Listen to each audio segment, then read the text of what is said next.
Good day, what is up, everybody? Bear here. So, my YouTube channel is kind of changing a little bit. I am still primarily going to do Linux related content, but I do also just want to have a bit of a chat about general stuff as well, about just my opinions about what's happening in the world and how we should change things, what might be wrong, what might be good.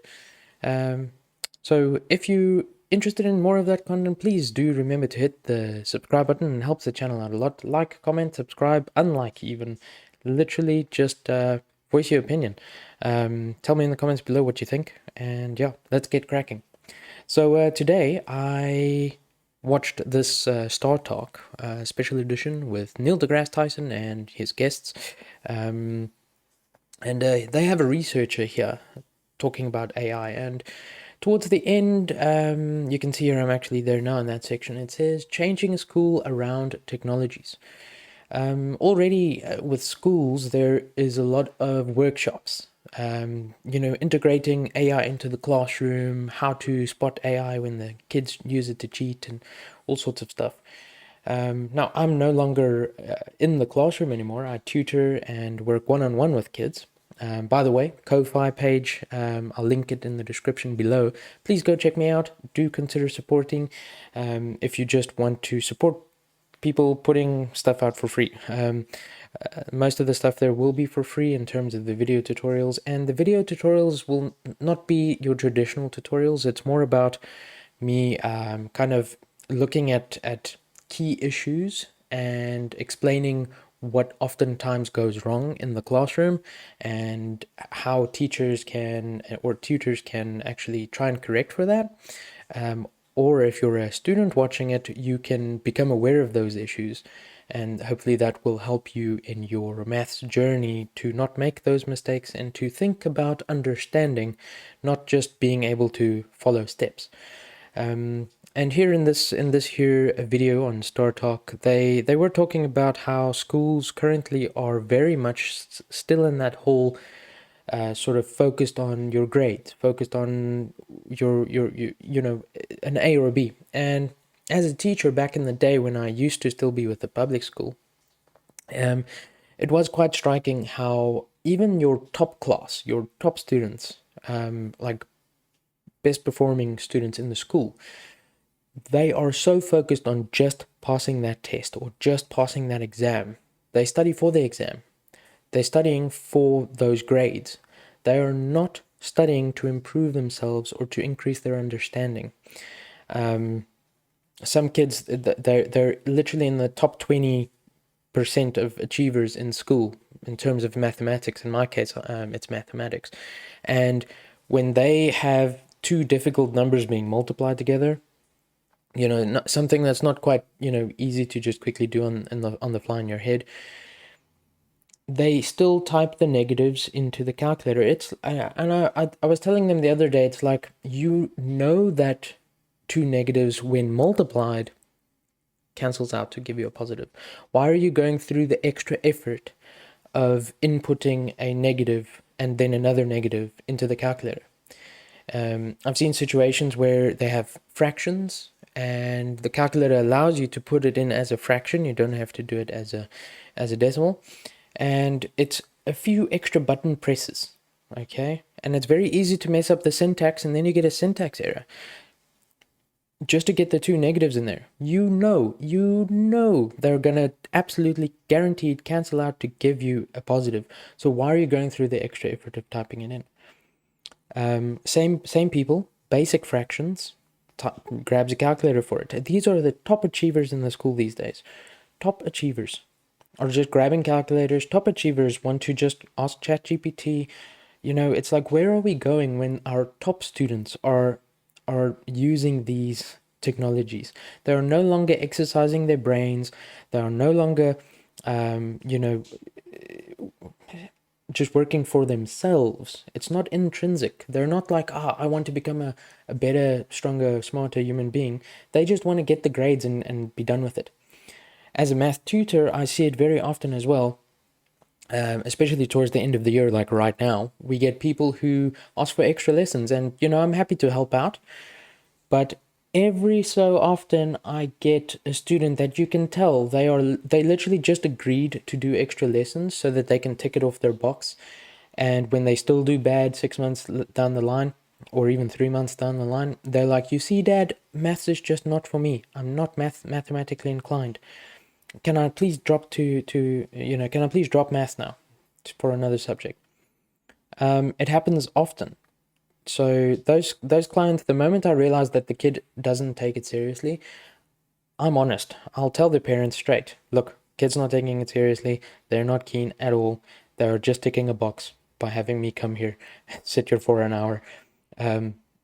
So yeah, I'm honest in that sense. It's bad for business, but hey, I think the parents appreciate my honesty, and they do then tend to recommend me to other people, which then does bring in more business. So I'm not the kind of tutor that's just gonna, tutor. If I notice something is wrong and your kid isn't just not interested and just not doing work, I'm gonna say something. Because for me, as a tutor, it's about learning. It's the same with Linux. You need to move over to Linux because you are tired of what's happening on Microsoft. You need to move over not just because that's now slowly but surely becoming the trend.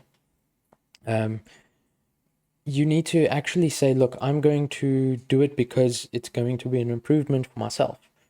I'm going to start moving away from these large corporations who's using exploitative tactics, exploitative marketing tactics, exploitative pretty much every tactic, just to get more stuff out of me, to get more of my money, to get more of my time, more of my attention. You do understand that even if you use Microsoft without paying them a dime, if you are logged in with a Microsoft account, even if you're not, they are collecting data, and people are always like, "Oh, well, why is everyone so concerned about their data being leaked and their usage habits being leaked and stuff?" It's like, if they got nothing to hide, there's always that argument. But the point is, they sell it to advertisers, and you get ads pushed to you. Microsoft is slowly but surely messing with the idea of introducing ads in the operating system, even though you are licensed, which is terrible. So for me, watching a video like this is important, and I think parents, teachers, tutors, even students need to keep up with what's happening. They need to learn how their brains work, learn how to learn, and not just learn to study for the test. How often, think about back when you were in high school. How often did you just forget everything after you've written a test? It's like, cool, your brain kind of ticks it off. Cool, I have done well in the test, moving on with my life. Where's the next test? What do I need to study for the next one? And then you kind of forget what you've learned. That's not how we as humans evolved. We evolved very organically. We like learning things in a dynamic, organic fashion. And oftentimes we learn better. Our memory is better if we have learned something like that. And in that way, rote learning something isn't always the best way to do it, especially if we're dealing with concepts and things that require application, such as mathematics and science. In this video as well, the researcher did mention that, if you look at the trends for literacy, for science literacy and mathematical literacy, and in a lot of cases, language literacy, in most countries who are still sort of running the traditional schooling system where everything's strict, authoritarian, there's rules about hair, there's rules about self-expression, rules about this, rules about that, still running, the uniforms, and they're strict about everything. In most countries where that sort of traditional school system is still the thing, you see a tank in literacy. Kids are just so overloaded and overstimulated these days that there's so much stuff, fighting and competing for their attention. And unfortunately, their education is suffering because of that. And I am extremely worried. I realize I haven't been looking at the lens, sorry, if that's a thing. If you can't even notice. I've been looking at the camera's little monitor there.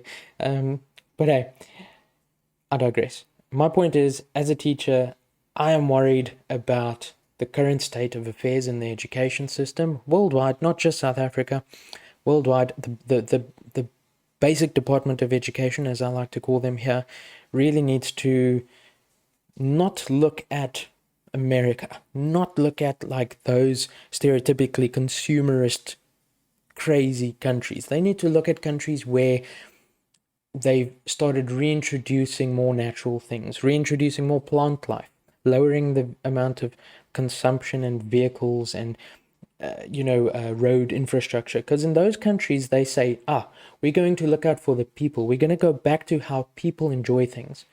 In those countries, they've implemented laws for reduced noise pollution. They've introduced laws for reduced air pollution so that the air that you breathe is of a higher quality. So you have less sinus congestion and headaches and all of those things. Because I can tell you, as a person who suffers from all sorts of airborne allergens, hay fever, etc., sinus. I've had sinus issues my entire life. It does affect you. Some days you can't concentrate and you feel so just gunked up here that you really don't want to do anything. So those countries, changing the infrastructure around them is also trickling into the school system as well. And they realized, we don't just want factory workers, we want problem solvers. And we have a lot of problems that need solving, okay? And that comes down to other stuff as well, supporting local businesses that really much sort of develop communities to actually feel like communities. Here in South Africa, as well as, in places like the States and whatnot, you're not encouraged to support the corner shop down the road. You're encouraged to order online from some massive retailer. You're not encouraged to seek out a service provider that's, 2 or 3 blocks away from you, or even might live in the same street. You're encouraged to go onto some online listing where some person has paid to be listed, and then you use their services.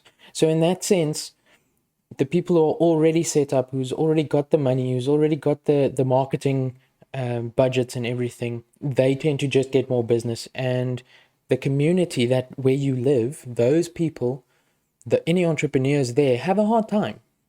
I'm not saying it's impossible for them to become successful, but they do have a hard time because, well, if you need something, just look it up on Amazon, or look it up on whatever online listing platform your country uses, if it's services and things like that. And then it's some person on the other side of the country that does it. They make it and they ship it to you. But meanwhile, back, let's say it's something like you needed a little thing crocheted for your pet, right? A little jacket made or something for a particular event that you needed.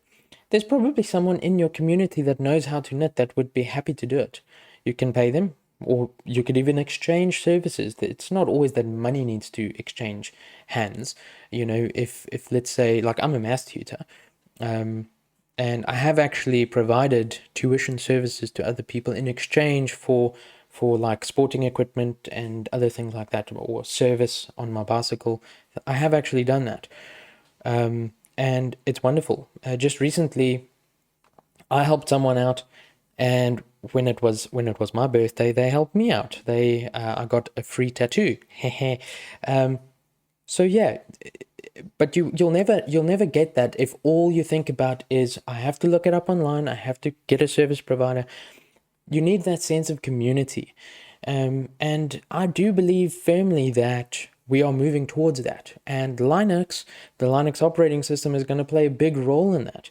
Because, well, although there are companies out there that provide professional Linux support services, for the big corporate type stuff, for our day-to-day users, we're not going to make use of those. We probably going to go into forums, we're going to chat to our neighbors. Even locally now, there's a bunch of people here. We're all geeks, and I'm one of the few Linux users in the area, but eventually, if those other users move over to Linux, guess what? We're all going to be helping each other out. We're going to be talking, and that's what we want. We want a sense of community, you know what I mean? We don't just want something behind closed doors that nobody can fix. Same with Lou Rosman. He's pushing for the right to repair, and, open schematics, especially if products are old and kind of still working and you think you might be able to get it running. Those companies, they've made their money with those old models. If the model's already 10 years old, they're no longer selling it. They might as well release the schematics. Especially, maybe not publicly, but they might as well release it to someone that requests it for home repair. They could get them to sign an agreement that says they won't distribute the schematics or whatever, but at least then that person can fix it. You can get his buddy over that has soldering skills and they can try and fix it. Or if it's a mechanical issue, he can get his buddy that has a shop and machining skills to fabricate a part. We need stuff like that. We need communities to build, not just everything is dependent on these large corporations. The same corporations that when you visit their website, customer service, you can't even speak to a human being without spending like 20 minutes on a phone with a computer. And then when you do speak to a human being, they can't help you. You know what I mean? Anyways, I'm rambling on. We're 16 minutes into the video. Do look me up on Ko-Fi. Go support me if you want to support me, or just download my videos for free if you are in sort of like the maths side of things. If you're either studying maths or you're a math tutor, who knows, you might pick up some good tips there. And if you feel like what I'm doing is great, but you don't really need the maths videos, you can always still support me. If you feel like that's something you want to do, you can do a once-off, you can buy me a coffee, or you could do a regular thing. It really is up to you, and I would appreciate any support, even if it is just sharing my Ko-Fi page with people that you feel might benefit from it. Sharing is caring at the end of the day. Free and open source software, Linux. Let me know down in the comments below if you are still on Windows primarily, or if you are moving over to Linux. If you have moved over to Linux, are you considering moving over to Linux, etc., etc. And I will see you in the next video. Thanks so much. Bye.